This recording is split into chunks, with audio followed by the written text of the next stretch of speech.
together. We are living in a football hell.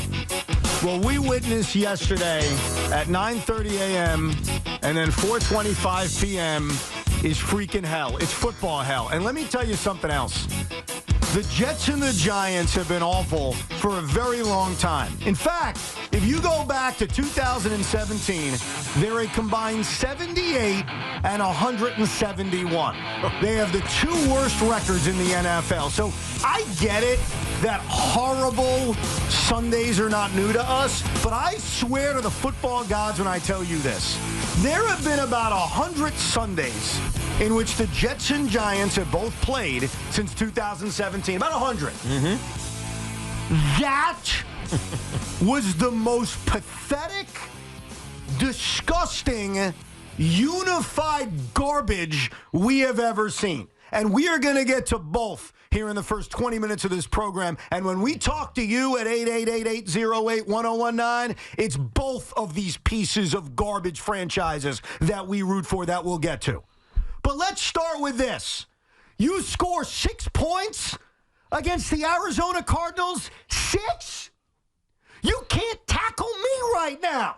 I played football on Saturday. True story. First time in my life I played football. 3 o'clock. It was me and 5 other dads against a bunch of 8-year-olds. And I promise you, I could tackle better than this Jet team. Well, if you're tackling 8-year-olds, I would hope so. That's a good point. We did play two-hand touch. But there is a play, and I know this because I went to sleep last night and I thought about this play. When Sauce Gardner can't bring down McBride on a 3rd and 7, that was the game. Because think about this for a second. It's 14-6 Arizona. They've scored 2 touchdowns to start this game against this absolutely crappy defense. The Jet offense at least marches down the field, Tiki. They got to settle for field goals, but at least they get points because Spencer Schrader is halfway competent. And they're about to get off the field with a 3-and-out. And Sauce Gardner, who is so beyond overrated, can't tackle McBride. And then what happens? He lets him rumble off at 10 more yards. 6 plays later, they're in the end zone for a touchdown to Marvin Harrison Jr. And instead of it being 14-6, Jet football, here we go, it's 21-6, turn out the lights. That was pathetic. 20 missed tackles and a quarterback who can't get in the end zone. Yeah. I hate football. It's easy to see why you do. My kids, whenever they don't want to do something, you know how you write UGH? And you say it, Yes. They say, ugh. Like, it's not ugh. But today, I feel like going, ugh. Ugh. For both of our teams, because it was ugly. The Jets were listless for a lot of this game. How? I don't know. How? It felt like they were listless.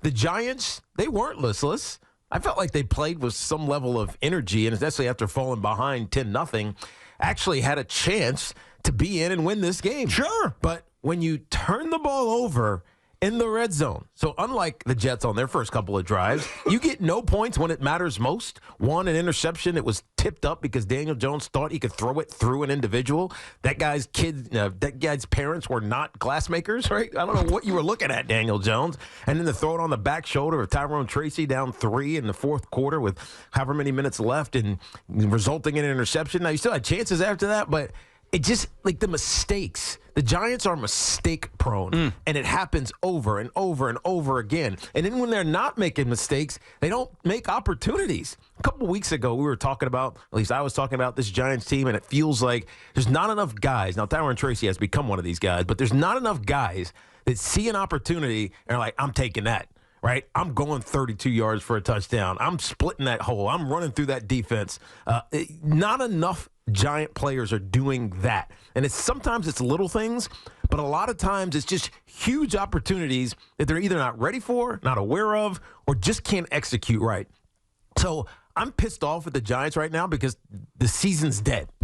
Right? You're deading them? The season's dead. Welcome. They're 2-8 and can't win games that maybe not supposed to, but they're like in the position to win. Well, they're supposed to win that game yesterday. Of course they are. They were the favorite for the first time in 30 years or whatever whatever the stat was. It felt that way. Right, but the Giants can't win games when they have the opportunity to win it. It's one thing if you're just not good enough. Week 1 against the Minnesota Vikings, they get the crap beat out of them. Fine. You know what? You're not good enough right now. The Giants are good enough. They just can't do it. And so, to me, there's an X factor that's not there. Part of it's the quarterback. Some of it was the play calling, even though people will crush that third and short flea flicker. I thought it was an unbelievable call.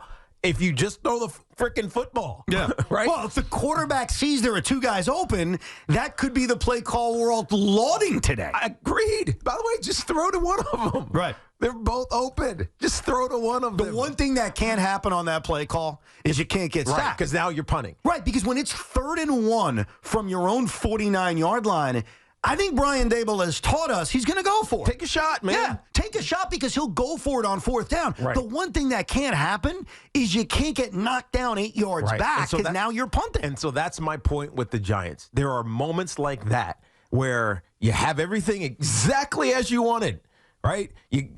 Daniel Jones, just throw the football. Stop overthinking it. Oh, this guy's open enough. I don't know. The dig route. The corner was like 8 yards off of Malik Neighbors as he's running a dig. There's nobody near him. Wan'Dale Robinson is running Scott ass free away from the safety who's 10 yards away from him. Just throw the freaking football. It drives me insane how the Giants have the opportunities and they don't execute them. The Jets are a different story because it feels like half the time they're not playing. It feels like they're just, I don't know, they're lost somewhere. Well, and I feel so much of this has to go back to what happened after week 5 when you fire your head coach and now all of a sudden everybody on that team is on notice. Right? It's not like, hey, we're building something. You know, we could do good this year, and if we just fall short, guess what? Next year we're really going to get them. When you fire your coach that early in the season, you can't help as a player but feel like I'm next, right? Or doesn't matter what I do this year, whoever comes in here next year is not going to want me. It makes it really hard to play hard. If that makes sense. And you see that when you watch them on tape. And that's tough to accept because you talk about playing hard. That's one of the many things as a Jet fan that disgust you. They don't play hard. They don't. I have to hear over and over again, we all do. If you actually subject yourself to these post-game press conferences, we hear, quote, we didn't come out with the right energy. Right. We weren't ready to play. How is that possible? How are you not coming out with great energy when you're coming off a win 10 days ago against the Texans? You just had things bounce your way if you're watching football earlier in the day where, wow, all of a sudden your playoff hopes are alive. And you come out and you let the Arizona Cardinals on 5 or 6 plays march down the field? I mean, the Jets gave you everything on that first drive defensively. They allowed a huge play to James Conner that was initially called a touchdown. All they did was delay the inevitable. Right. They ran screens like it was my God, the Jets job to run screens. And the Jets have never seen a screen before.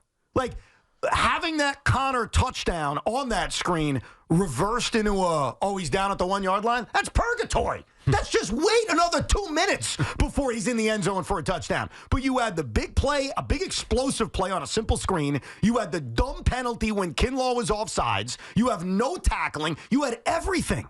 How do you come out if you're a professional football team with these kinds of expectations and with this kind of talent, knowing what's on the line, and you don't have the right energy? How is that possible? So the Jets are just mind-numbing because they have to be better than this, yet they suck week after week. And they not only just suck, they suck the life out of all of us. All of us who want to believe, we're desperate to believe because this franchise hasn't been in the playoffs since Obama's first administration. And then they suck it out of you the way they did. And you know what? I said to you on Friday, you guys didn't hear it. I'll paraphrase in 10 seconds. I said, you know what? This is the Aaron Rodgers game. This is the Jet offense game. The Cardinals could put points on the board. How about we see the Jets respond? By the way, the Cardinals did put 31 points. This was exactly what you said. Yeah, I got that part right. Aaron's got to outscore him. And guess what? On the first 2 drives, he sort of was doing that because they're marching down the field. They didn't even need a third down. They're marching down the field. No problem. Get the help of a big pass interference call. And here come the Jets. And now they're set up at the 11-yard line, and they do nothing. And you've got guys who look like they don't even know each other, let alone miscommunication. I thought Devontae and Adams and Aaron Rodgers sleep in the same bed. I thought they're buddies.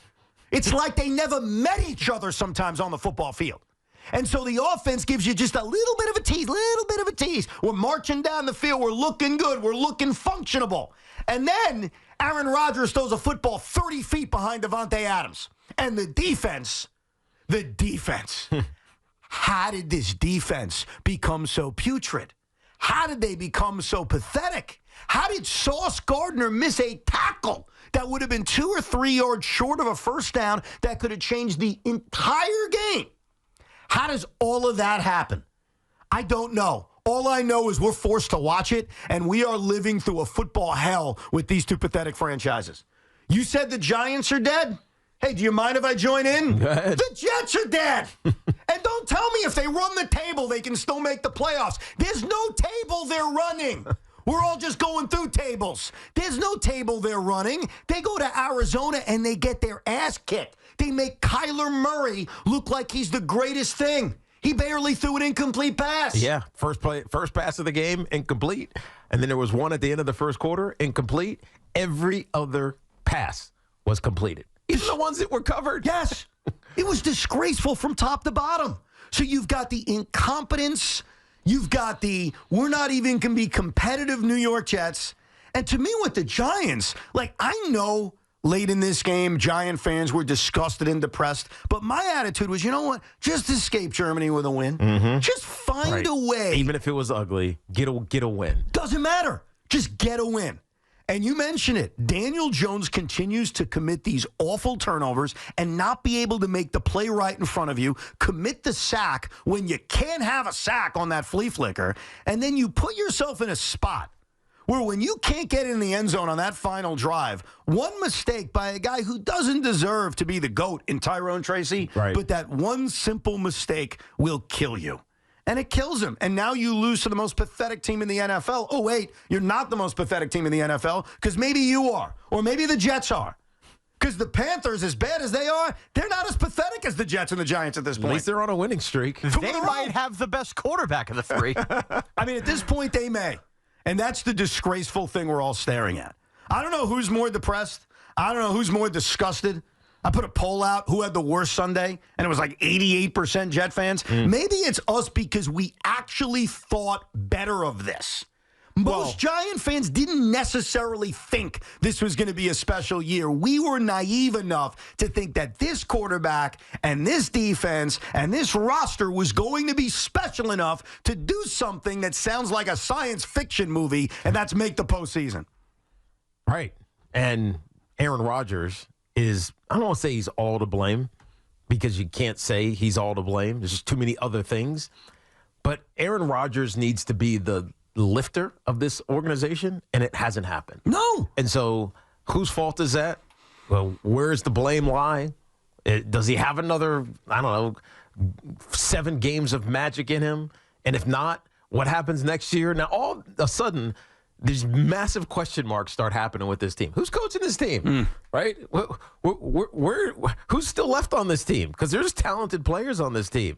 And the expectation because of Aaron Rodgers made this team feel like it was going to happen just because it was supposed to happen. And it just doesn't work. Well, I thought it was going to happen because I thought this roster was better than this. I thought that this roster would not allow 406 total yards to the Arizona Cardinals. But it was better than this. The defense played better than this early. And then you take Olbrich not off of his defensive coordinator job because he still is a defensive coordinator. Well, you stretch him too thin. And now all of a sudden, things are faltering. Yeah. Where they weren't previously faltering. Well, it's taking somebody and stretching them too thin. You could be the greatest at something if you're now asked to have another full-time job doing something else while keeping that. Right. Something you've never done, by the way. Right. So Jeff Olbrich, and I said this at the time, You know, I know that there was a celebration of getting rid of Robert Saleh, and don't take this as a defense of Robert Saleh. It never was. But the timing and the decision on who should replace Robert Saleh has turned out to be, and this is saying a lot because the Jets are so pathetic and they've done a lot of dumb things in their history. That decision, though, may be one of the dumbest. Not only do you remove Robert Saleh at the worst possible time, you take Jeff Ulbrich, who is wholly unprepared to be an NFL head coach, who, by the way, was coordinating the best aspect of this team, the defense, and you say, go be the head coach. And not only is he not made to be a head coach at this point in his career, the defense has gone backwards. Right. It's gotten worse. It's gotten worse. So they are... I honestly, and Giant fans, you could feel the same way too. I hate football. Our football teams are causing us to hate this beautiful sport because they've made us think of Sundays as like Pavlov's dog, right? What's that theory? You spank the dog every time it eats. It thinks a spank means it's going to be eat. No, you ring a bell. You ring a bell. Okay. We're supposed to love... ring a bell every time it eats, and then when you ring the bell, it starts salivating. There you go. Right. I think I must have done something else with somebody else, and that's probably what confused me. But Sundays have now become our personal hell.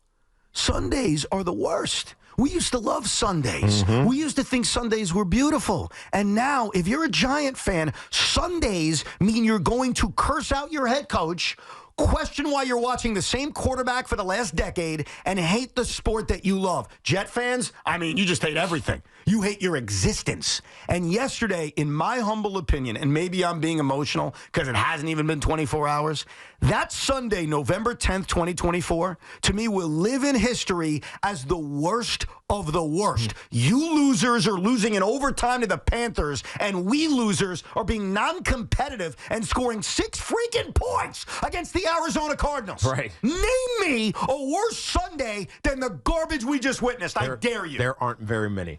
It'd be hard to find a Sunday where this was worse for both teams. I'm trying to think over the years, and I just can't think of it. And maybe it's because, one, the expectation for both of these teams this specific weekend. Forget the season for a second. This weekend, the Giants had to win. It was almost imperative that they win. I know it's a long trip. It's overseas. It's a disrupted week. You're in Germany. Most guys are just kind of like, hey, this is cool. We're in Germany. But you still got a job to do. And they didn't take advantage of their opportunity when they had their job to do. And the Jets just look like they're listless again. And that's not fun to watch at all. Your call's coming up. Giant fans, Jet fans, we are your therapy. 888-808-1019. Plus, a lot of things to get into. What Dexter Lawrence said after the game and how it could impact the future of Brian Daboll. Are we now officially done with Daniel Jones?